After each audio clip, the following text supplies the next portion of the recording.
Where does the name Upright Citizens Brigade come from? I don't know, actually. I don't either. I can take a guess. Okay, good. One of Del Close's philosophies was to name your team after the enemy, right? Yeah, that's right.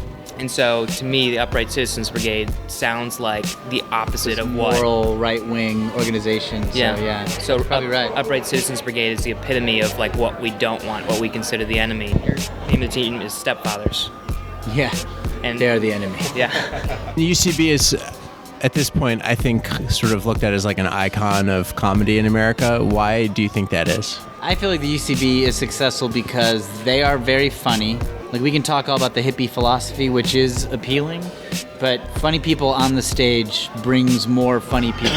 And it also, I think because of the training center and the theater, it gives them a place to find their voice. That's and right. A lot of places don't give you a chance to find your voice. There's other theaters in New York who are helping you, but there's a lot of places that are just like, come in, do your thing, get people to buy a 2-drink minimum, and then leave. And there's no support system. There's a net at UCB like there is nowhere else. New York has a really rich history of comedy that UCB is a big part of. Do you think there's anything special about New York that lends itself to such a rich comedy community?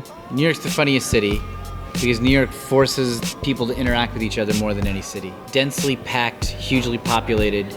You can't get from your apartment to your job without at least making eye contact with like 50 people, talking to all kinds of different people, even just to like buy a newspaper. And it's like the difference That increases the chance of funny things happening.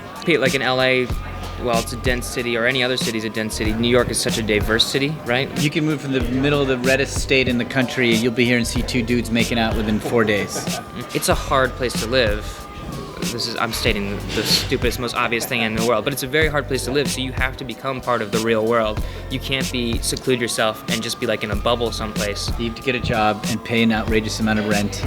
You have to rely on your friends to tell you about apartments that are being available. You'll be lonely unless you like your parents reach aren't out. Here. Like, yeah, You're on your own. Yeah. It's a lonely city that ironically therefore forces you to deal with people, and that equals funny. Yeah.